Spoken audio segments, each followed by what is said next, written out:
नमस्कार दोस्तों, I hope you are doing good. जो टास्क मैंने आपको दी थी, राइट, कुछ चीज़ें हमने डिस्कस की थी।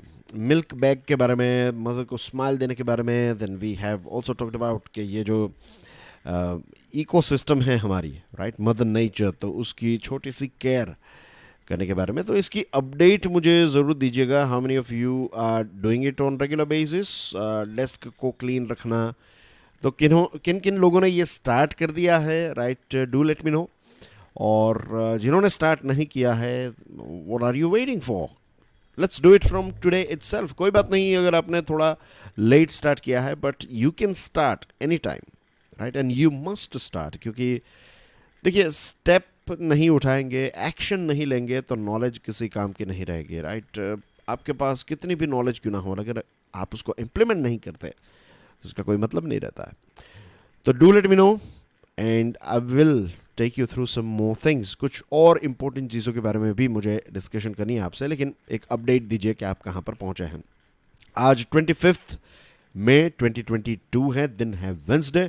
बहुत ही इंटरेस्टिंग टॉपिक के बारे में मैं आज आप सभी के साथ एक बहुत ही इंटरेस्टिंग चीज़ शेयर करने वाला हूँ, राइट। आई एम श्योर आपने कभी इसके बारे में सोचा नहीं होगा। कॉन्स्टिट्यूशन एंड रियलिटी इसका नाम मैंने दिया है। देन वी हैव क्वाड, बहुत ही डिटेल में इसके बारे में चर्चा करेंगे। Then we have two articles, both are related with health system of our country and world in general. Dear friends, आप सभी ने, या फिर आई वुड से आप में से ज़्यादातर स्टूडेंट्स ने इस सीरीज़ को शेयर करना स्टार्ट कर दिया है। और जैसे ही आपने एक्शन लेनी स्टार्ट की, रिजल्ट भी काफ़ी विजिबल हैं। आप कमेंट सेक्शन को देखिएगा। वीक में बहुत सारे ऐसे कमेंट्स आपको पढ़ने को मिलेंगे कि कुछ ऐसे स्टूडेंट्स जो इस सीरीज़ की एक लंबे समय से तलाश कर रहे थे, उनको ये सीरीज़ मिल गई। पता है ऐसा क्यों होता है? क्योंकि जितना आप शेयर करते हैं ना, फिर यूट्यूब भी ऑटोमेटिकली चीज़ों को रिकमेंड करना स्टार्ट करता है। That's the reason I am saying कि each and every single sharing matters. आप शेयर करेंगे तो यूट्यूब भी सोचेगा कि नहीं, ये सीरीज़ जो है वो अच्छी होगी, तो इसको हम रेकमेंड करते हैं। तो बहुत सारे स्टूडेंट्स जो हैं वो इसके साथ जुड़ने लगे हैं। Thanks to your action. Please keep on doing it. Please keep on sharing it. Do check out my motivational podcast Curiously Forever. ये सभी बड़े पॉडकास्ट प्लेटफॉर्म्स पर अवेलेबल हैं। Constitution and reality. दोस्तों, क्या आपको पता है, अभी I think couple of weeks पहले की ये बात है, 108 ब्यूरोक्रेट्स, एक्स ब्यूरोक्रेट्स आपके, जिसमें बड़े बड़े नाम आ गए, राइट। जैसे आपने एक बहुत ही फेमस आईपीएस ऑफिसर जिनको सुपर कॉप कहा जाता है, जूलियो रिबेरो साहब, कई बार मैंने उनकी किताब का नाम भी लिया है। तो उन्होंने, उनके अलावा बहुत बड़े बड़े जो फेमस आईएएस ऑफिसर्स हैं और दूसरे ब्यूरोक्रेट्स हैं, तो ऐसे 108 ब्यूरोक्रेट्स ने प्राइम मिनिस्टर नरेंद्र मोदी साहब को एक पत्र लिखा। और इस पत्र में, मीन्स एक पत्र है और इसमें 108 लोगों ने साइन किए, यानी कि वो इस बात से एग्री करते हैं कि हमारे देश में ख़ास करके माइनॉरिटीज़ के ऊपर ये जो अत्याचार हैं या फिर वायोलेंस जो है वो काफ़ी बढ़ चुका है। फिर हमारे देश में करप्शन कितना है, I am sure you know about it, right. मैं कुछ पॉइंट्स यहाँ पर लिख रहा हूँ, आप इसके बारे में सोचिएगा। कुछ कुछ पॉइंट्स जो है ना वो आप खुद ढूंढ पाएंगे। तो करप्शन, ब्लैक मनी, दूसरे कौन से इविल्स है, पॉल्यूशन, राइट। पॉल्यूशन जो हो रहा है, this is also man made. Rules हैं पॉल्यूशन को रोकने के लिए, लेकिन यहाँ पर भी इसको बाईपास किया जा रहा है फॉर वेरियस डिफरेंट रीजंस। फिर कुछ खास प्रकार के क्राइम्स हो रहे हैं जिसमें जो रक्षक हैं उसकी भी मिली भगत होती है। हमारी जो फैमिली वैल्यूज़, जो फैमिली एक साथ रहते थे, अब उसमें भी दरारें आने लगी हैं, right. Then we have riots, of course, ये होने लगे हैं। And then environment, and there are so many things, isn't it. अब बाकी की चीज़ें आप इसके साथ जोड़ लीजिएगा। ये बड़े बड़े कुछ पॉइंट्स मैंने आपको बताया हैं। तो कॉन्स्टिट्यूशन में क्या चीज़ें लिखी हैं और हमारे देश में रियलिटी में क्या हो रहा है। बी आर अम्बेडकर साहब का एक बहुत ही फेमस कोट आप कह सकते हैं, या फिर उनको कोट करते हुए मैं बताना चाहूँगा, ये लाइन उनकी है। It is a trite saying that a country can have only the government it deserves.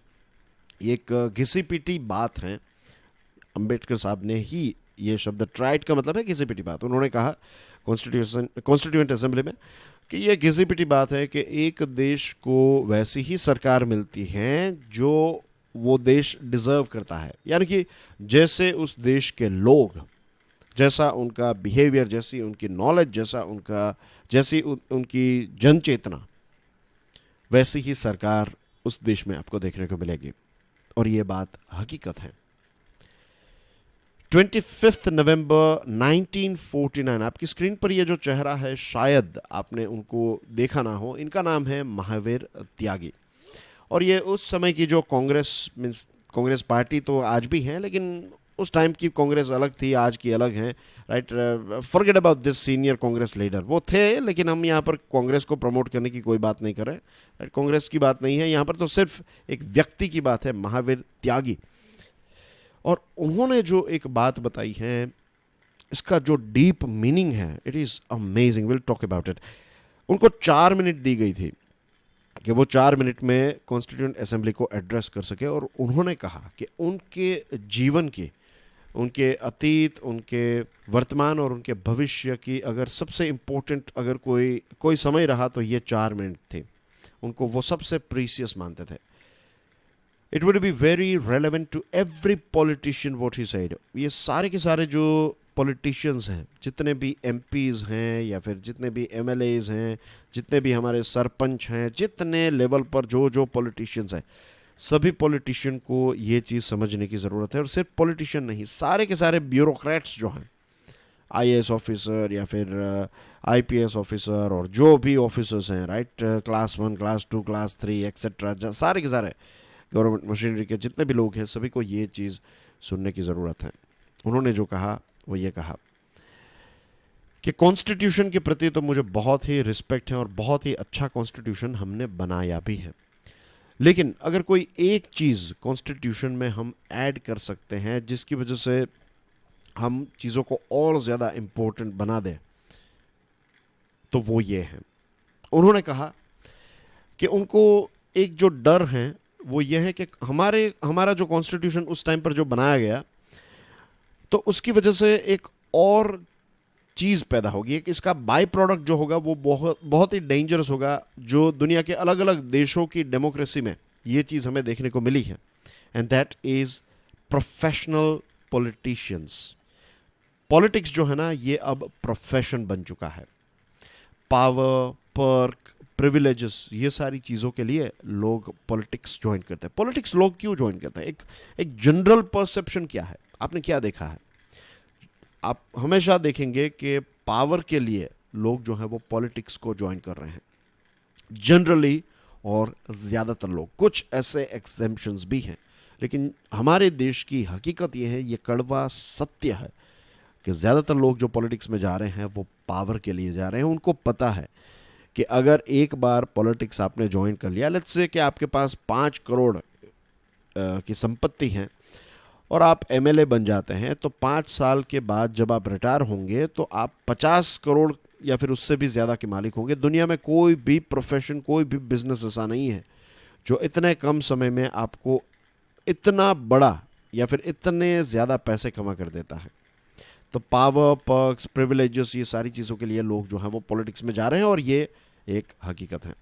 Mahavir त्यागी साहब ने ये कहा, और उनके साथ साथ दूसरे जो लोग थे हमारे देश के उस समय के, जिन्होंने कॉन्स्टिट्यूशन को डिज़ाइन किया, जिन्होंने कॉन्स्टिट्यूशन को बनाया, तो उनकी आशा अपेक्षा यही थी कि जो प्रोफेशनल्स हैं वो पॉलिटिक्स में आए।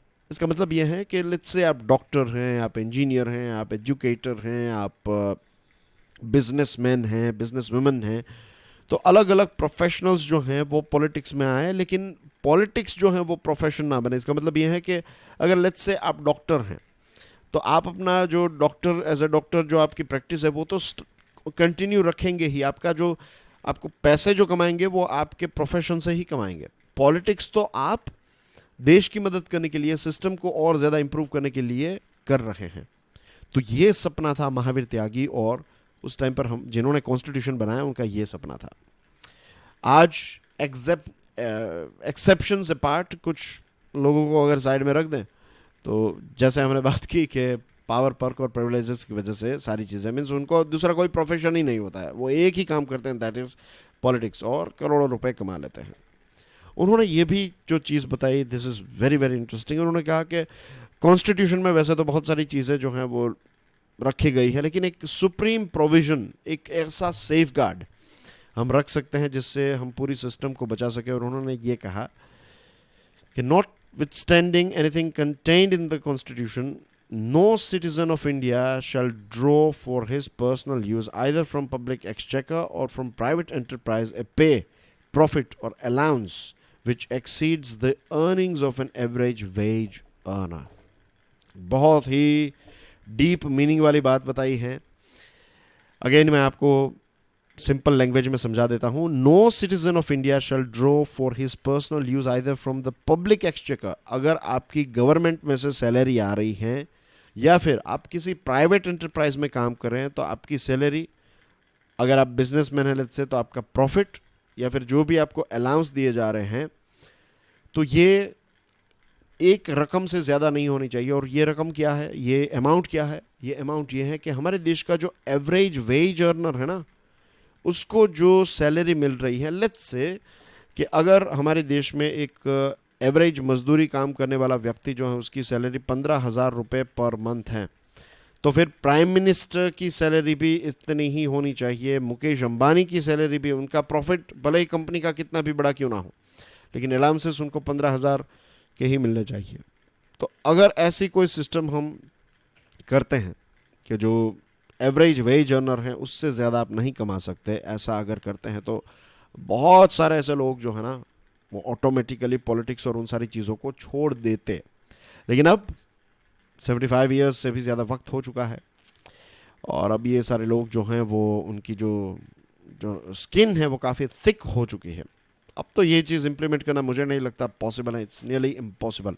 लेकिन उस टाइम पर शायद अगर हमने किया होता, क्योंकि उस टाइम पर जिन्होंने कॉन्स्टिट्यूशन बनाया उनको नहीं पता था कि इतने सालों के बाद चीज़ें जो हैं वो इतनी गलत दिशा में चली जाएगी। तो अब जो जो गलत चीज़ें हो रही हैं, इसलिए मैंने स्टार्टिंग में आपको बताया कि जो जो कुछ चीज़ें मैंने आपको बताई कि ये हो रहा, राइट हो रहा, ये वो एक्सेट्रा, तो ये सारी चीज़ों को जो कॉन्स्टिट्यूशन लिखा गया, जिस आशा से लिखा गया, जिस विजन से लिखा गया, और आज क्या हो रहा है उसमें एक बहुत बड़ा डिफरेंस हमें नज़र आ रहा है। ऐसा नहीं है कि सारी चीज़ें नेगेटिव ही चल रही है हमारे देश में, देश ने काफ़ी तरक्की भी की है, लेकिन जो नेगेटिव चीज़ें हैं उनको भी हमें तो एलिमिनेट करनी है और देश को और ज़्यादा अच्छा बनाना है और ज़्यादा एक्सीलेंट बनाना है। तो अब आप इस चीज़ के बारे में सोचिएगा, ठीक है।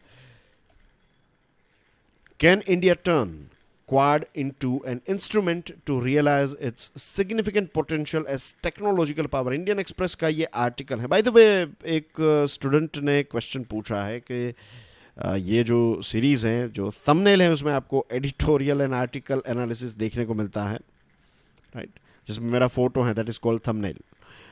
और नाम देखेंगे तो द हिंदू एनालिसिस हैं, राइट, और आर्टिकल्स जो हैं वो तो अलग अलग न्यूज़पेपर, इंडियन एक्सप्रेस का भी आर्टिकल इसमें है। स्टार्टिंग जो हमने की ये कॉन्स्टिट्यूशन एंड रियलिटी वाला आर्टिकल, तो ये पायोनियर का एक आर्टिकल था, उसका एक एग्जर्प्ट है। वो वैसे वो बहुत बड़ा आर्टिकल था, उसमें जो चीज़ें मोस्ट इंपॉर्टेंट मुझे लगी वही मैंने आपके साथ शेयर की हैं। तो वाई इज़ दिस, ऐसा क्यों? इसके पीछे रीज़न ये है दोस्तों कि एक वक्त था जब लोग जो है ना वो सिर्फ द हिंदू न्यूज़पेपर को ही इम्पोर्टेंस, 2012 और 13 के टाइम के जो टॉपर्स थे वो यही कहते थे कि द हिंदू को रिलीजियसली पढ़िए। रिलीजियसली का मतलब वो नहीं समझाते थे, वो कहते थे कि द हिंदू न्यूज़पेपर को रिलीजियसली पढ़िए और आप यूपीएससी क्लियर कर लेंगे। लेकिन आज मीन्स तब से अगर आप देखें, फिर 2013 में पैटर्न चेंज हुई, आई थिंक 2012 या फिर 11 में या ऐसा कुछ था, बट एनीवे पैटर्न चेंज हुई 2013 के आसपास, ये GS 1 2 3 4 आ गए। और फिर ऐसा हुआ कि सिर्फ द हिंदू न्यूज़पेपर नहीं, बहुत सारे अलग अलग न्यूज़पेपर के इम्पोर्टेंट जो टॉपिक्स होते हैं, जो आपके सिलेबस के साथ जुड़े हुए हैं, ऐसे इम्पोर्टेंट टॉपिक्स के ऊपर अच्छी ग्रिप होनी चाहिए। तो कोई एक ऐसा न्यूज़पेपर, जहाँ तक मेरी नॉलेज है, right, this is my own personal opinion, this is my own personal perspective, मुझे लगता है कि सिर्फ एक न्यूज़पेपर पर रिलाय होना एक फेलियर की स्ट्रेटजी है। अगर आप अलग अलग न्यूज़पेपर के अच्छे आर्टिकल्स को लेकर चलेंगे तो फिर आपके पास, क्योंकि एक न्यूज़पेपर है वो लिमिटेड चीज़ों के बारे में ही डिस्कस करेगा, लेकिन अलग अलग न्यूज़पेपर में से आपको इंपॉर्टेंट चीज़ें, जैसे कि ये वाला जो टॉपिक है, can India turn Quad into an instrument to realise its significant potential as technological power. ये इंडियन एक्सप्रेस में बहुत ही एक एक्सपर्ट हैं, सी राजा मोहन, तो उन्होंने ये आर्टिकल लिखा है। और इस प्रकार के जो भी समिट्स होते हैं या फिर मीटिंग्स होती हैं फॉरेन अफेयर्स के साथ जुड़ी हुई, तो उनके एक्सपर्ट हैं, तो उनसे अच्छा आर्टिकल आपको दूसरे न्यूज़पेपर्स में मिलना नियरली मुश्किल है। ऐसा नहीं है कि ऐसा मिलेगा ही नहीं, लेकिन मुश्किल है।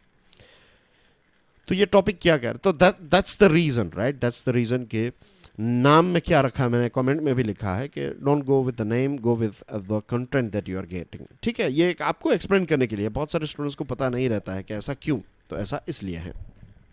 ओके, अब ये क्या कह रहा है ये टॉपिक, ये इसका टाइटल ही समझ लीजिए तो आपको चीज़ें बहुत अच्छी आराम से समझ में आ जाएगी। कैन इंडिया टर्न क्वाड, क्या भारत जो है वो क्वाड को, भारत का जो टेक्नोलॉजिकल पावर है, उसका पोटेंशियल जो है हमारे देश का, उसको अचीव करने में क्या क्वाड हमारी मदद कर सकता है, क्या क्वाड का हम इस्तेमाल कर सकते हैं हमारे पोटेंशियल टेक्नोलॉजिकल पावर को अचीव करने में। क्वाड के 4 मेंबर्स हैं, आपकी स्क्रीन के ऊपर उनके फ्लैग्स हैं। एक है यूएसए, ये वाला फ्लैग किसका है, ये जापान का फ्लैग है, राइट, ऑफ कोर्स ये हमारे देश का फ्लैग है, और ये ऑस्ट्रेलिया का फ्लैग है, ये याद रखिएगा अगर नहीं पता है तो। ये 4 देश जो हैं ये क्वाड के मेंबर्स हैं।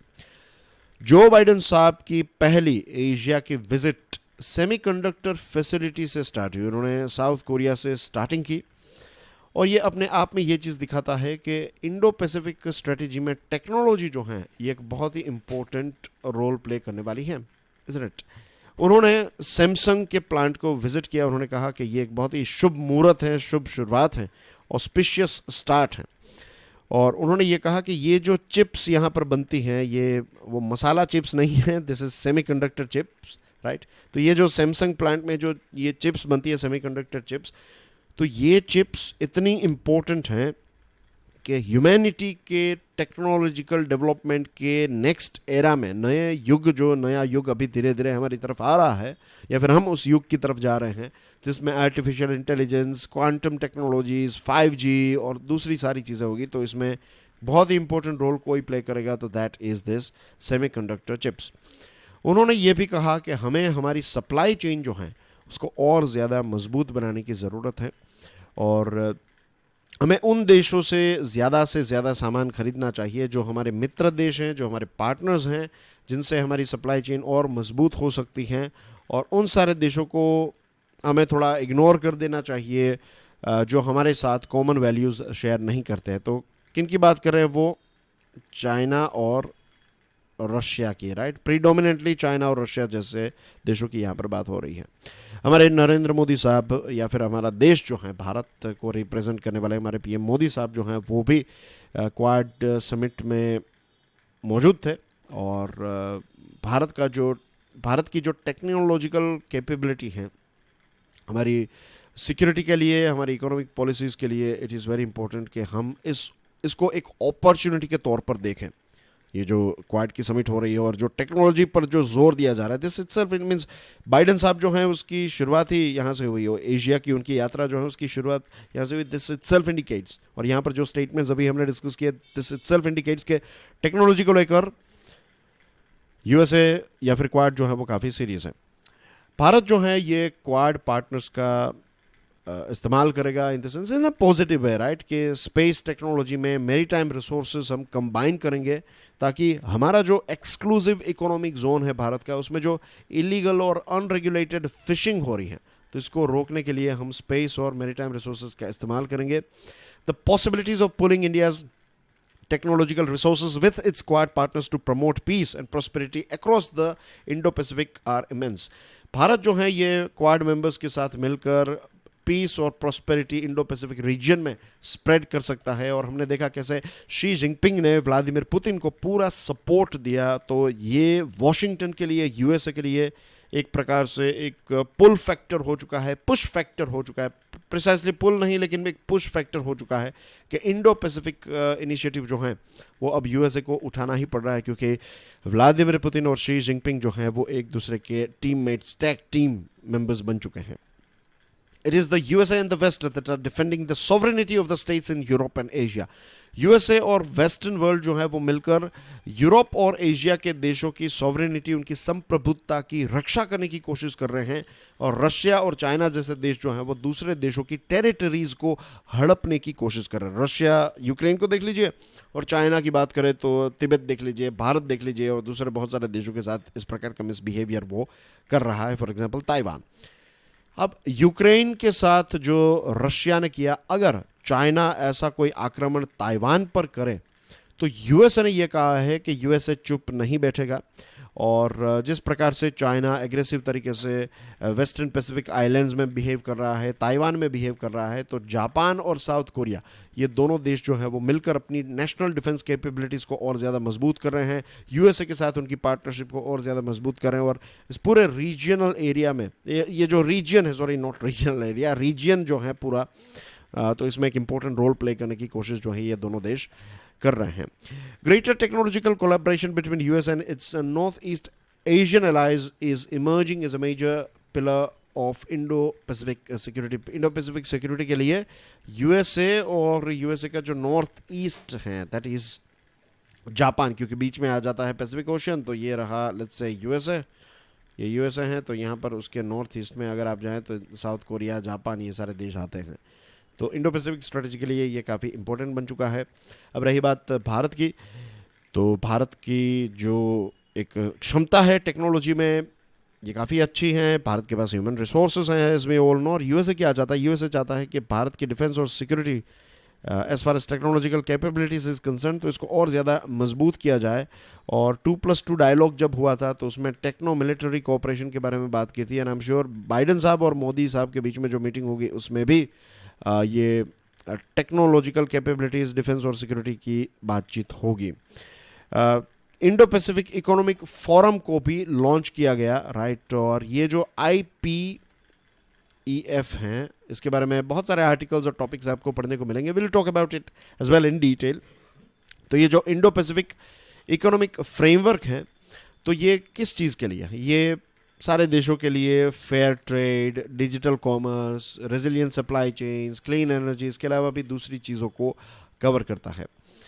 ये भारत को एशिया के दूसरे देशों के साथ री एंगेज होने का एक मौका देता है. एज वी नो के RCEP यानी कि रीजनल कॉम्प्रिहेंसिव इकोनॉमिक पार्टनरशिप में से भारत जो है वो निकल गया था, क्योंकि ये फ्री ट्रेड एग्रीमेंट की बात है और चाइना के साथ ऑलरेडी हमारा ट्रेड जो है दोनों देशों का, तो उसमें अगर देखें तो ये हेविली चाइना की तरफ डिपेंडेंट है, नॉट डिपेंडेंट, टिल्टेड है, राइट. कि अगर हम चाइना और भारत के व्यापार की बात करें, लेट्स से कि $100 बिलियन का व्यापार है दोनों देशों के बीच में, तो 70-80 बिलियन डॉलर की चीज़ें हम चाइना से मंगवाते हैं, वो हमसे कुछ $30 बिलियन की चीज़ें ही खरीदता है. तो ये जो 15 देश हैं ये RCEP के, जिसमें ऑस्ट्रेलिया, न्यूजीलैंड हैं, then you have Japan and ASEAN के 10 देश हैं, then you have China and you know this countries, South Korea. तो भारत ने इस चीज़ को ज्वाइन नहीं किया, लेकिन IPEF जो हैं इसको ज्वाइन करके भारत जो है वो इनमें से कुछ देश, सभी नहीं लेकिन कुछ देशों के साथ फिर से नए ट्रेड एग्रीमेंट्स जो हैं वो कर सकता है.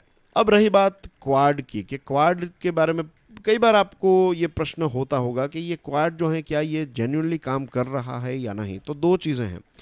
लेट्स से अगर ये जो IPEF है, नंबर 1, अगर ये टेक्नोलॉजिकल और इकोनॉमिक रिलेशनशिप को मजबूत करने में सक्सेसफुल होता है, और ये जो ऑकस है नंबर 2, अगर ये टेक्नोलॉजी और मिलिट्री अलायंस क्रिएट कर सकता है, राइट, तो हाँ, इंडो पैसिफिक रीजन में क्वाड जो है ये एक इम्पोर्टेंट ग्रुप बन चुका है. आप समझ सकते हैं, आप कह सकते हैं कि अगर ये दो चीज़ें सक्सेसफुल हो जाए, IPF किसके लिए? टेक्नोलॉजी और इकोनॉमिक रिलेशनशिप के लिए, और ऑकस जो है वो टेक्नोलॉजी और मिलिट्री रिलेशनशिप के लिए. अगर ये दोनों चीज़ें सक्सेस हो जाए तो हम कह सकते हैं कि क्वाड ने रिजल्ट्स पैदा करना स्टार्ट कर दिया है. टोक्यो समिट जो हुई थी, मीन्स अभी जो टोक्यो समिट हुई है और इससे पहले की जो मीटिंग हुई थी दैट वाज इन वॉशिंगटन, तो उस टाइम पर तय किया था कि vaccine production, clean energy, biotechnology, cyber security, outer space, तो बहुत सारी ऐसी चीज़ें हैं जिसमें क्वाड के मेंबर्स जो हैं वो मिलकर काम करेंगे। और आपको पता होगा, मैंने कई बार बताया है कि फार्मास्यूटिकल की बात करें, वैक्सीन प्रोडक्शन की बात करें, तो भारत में वैक्सीन प्रोड्यूस की जाएगी, जापान और यूएसए जो हैं वो पैसे और अपनी टेक्नोलॉजी शेयर करेंगे, ऑस्ट्रेलिया जो है वो अपनी लॉजिस्टिक्स एक्सपर्टीज़ हमारे साथ तो शेयर करेगा, और इंडिया प्रोडक्शन करेगा। तो दुनिया के बहुत सारे देशों तक ये 4 देश जो हैं वो मिलकर वैक्सीन को पहुंचा सकते हैं। और तो this is just a reminder कि इस प्रकार की चीज़ है। तो ये clean energy, biotechnology, cyber security, outer space में भी इसी प्रकार के प्लान्स हैं।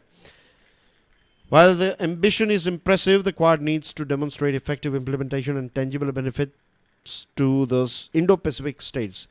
एम्बिशन अच्छे हैं, जैसे स्टार्टिंग में मैंने आपको बताया कि एक्शन इज़ इम्पोर्टेंट, आपके लक्ष्य ही इम्पोर्टेंट है। लक्ष्य तो फेलियर और विनर दोनों के सेम होते हैं, लेकिन आपके जो एक्शन है दैट विल डिटरमाइन। तो अब कितने एक्शन लेते हैं, we have to wait and watch.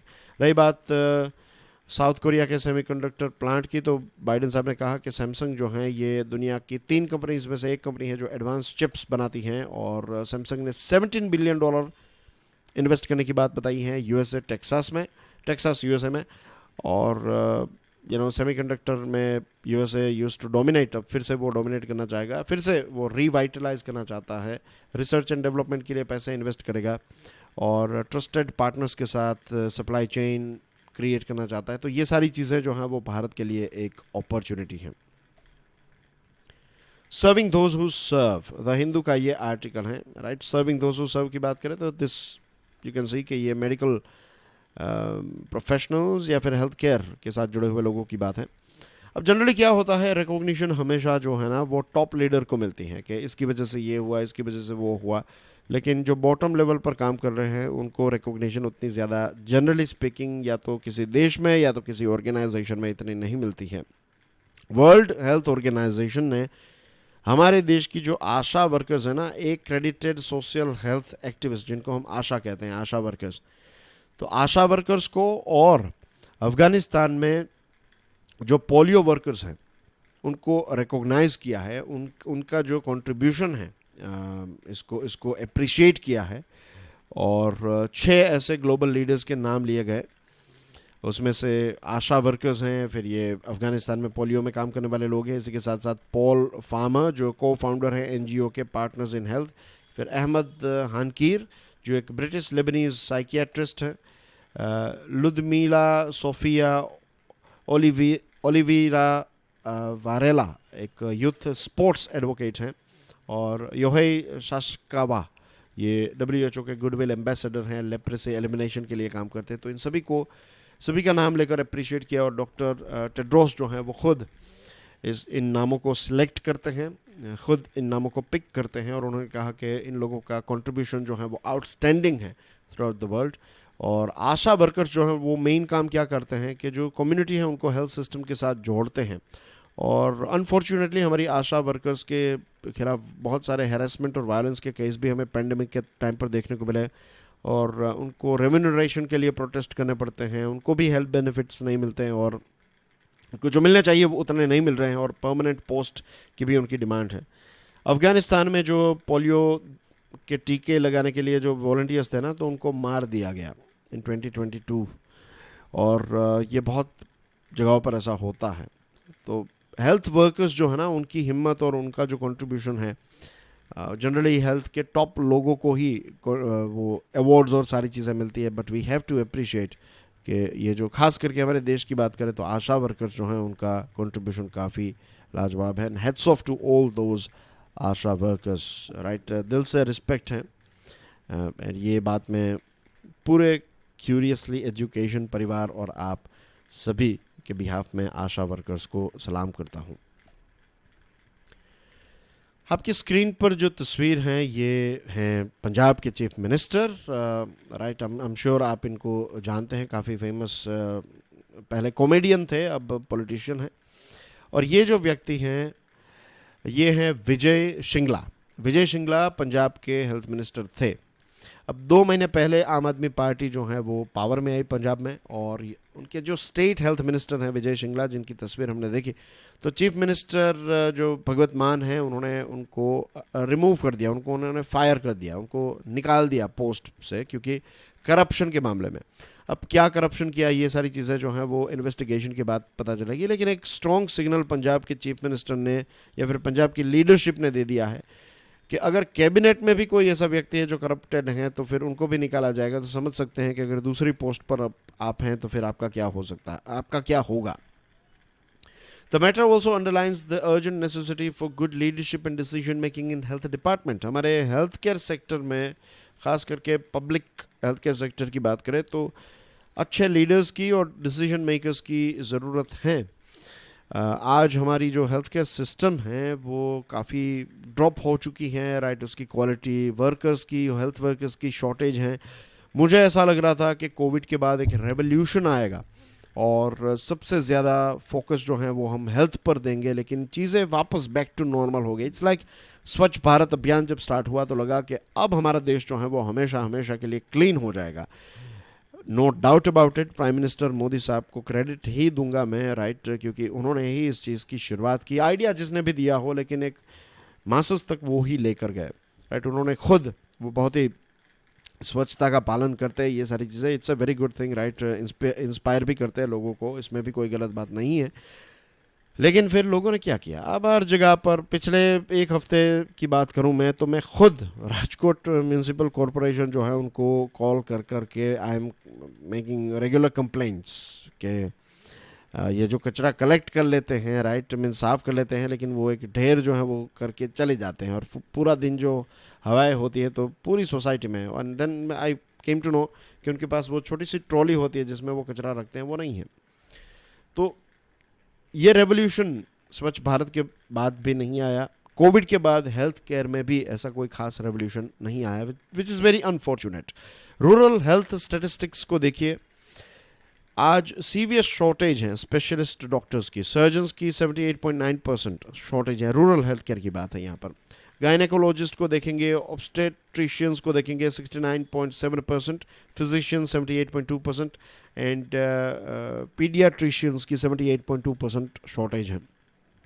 हमारे देश में 5000 प्लस कम्युनिटी हेल्थ सेंटर्स हैं जिसमें 22,000 स्पेशलिस्ट डॉक्टर्स की रिक्वायरमेंट है। 13,637 सैंक्शन पोस्ट है। देखिए, एक तो जितना होना चाहिए उतना है नहीं, इतनी सैंक्शन पोस्ट्स हैं, और इन सैंक्शन पोस्ट में से 9,200 से ज़्यादा, 9,268 पकड़ लीजिए आप, 68, राइट। तो इतने 9268 जितनी वैकेंसीज हैं, तो कितने लोग काम कर रहे हैं आप सोचिए। लगभग आप पकड़ लीजिए 4,000 जितने लोग, 4,000 से भी कम या फिर 4,000 के आसपास लोग जो हैं, डॉक्टर्स जो हैं वो हैं। कितने होने चाहिए? 22,000 होने चाहिए। तो ये सिचुएशन है। तो इससे क्या होता है, पेशेंट्स जो हैं उनको सफ़र करना पड़ता है। और पंजाब की ही बात करें तो पंजाब में जो 800 पोस्ट वेकेंट हैं और 50 सीनियर डॉक्टर्स जो हैं, तो उसमें से कुछ डॉक्टर्स जो हैं स्पेशलिस्ट डॉक्टर, उनको एडमिनिस्ट्रेटिव काम करना पड़ता है, और कुछ जो हैं वो ब्यूरोक्रेट्स और पॉलिटिशियंस के साथ काम करते हैं, अटैच्ड हैं उनके साथ। बाकी के 33 जितने जो हैं वो डायरेक्टोरेट ऑफ हेल्थ में काम कर रहे हैं। तो ये लगता है कि एक बहुत बड़ा अनपार्डनेबल गुनाह है कि जब हेल्थ के साथ खिलवाड़ होता है तो it is very very bad. Means जो कहते हैं ना, वो जो करप्शन करने, means corruption is itself is a bad thing, लेकिन करप्शन करने वाले लोग जो होते हैं उनके भी कुछ एथिक्स होते हैं। वो कहते हैं कि नहीं नहीं, ऐसे पैसा मैं नहीं लूँगा। लेकिन हेल्थ के पैसे जो खा रहा है, हेल्थ का काम नहीं कर रहा है, वो जो, अगर आप पाप में माने, पाप पुण्य में विश्वास करें ना करें, लेकिन it is bad for society, right. इससे बड़ा मीन्स जो बड़े बड़े पापों की लिस्ट है ना, तो उसमें से ये एक है कि लोगों की हेल्थ के साथ खिलवाड़ करना। आई होप कि इसमें एक रेवोल्यूशन आए। ये है आपके लिए एक इजी क्वेश्चन। पीडीएफ को डाउनलोड करने के बाद इसको देख लीजिएगा। And please don't forget to share the lecture with other people. Thank you very much for your love and support, and I will see you soon. Till then enjoy your studies. God bless you all. Jai Hind.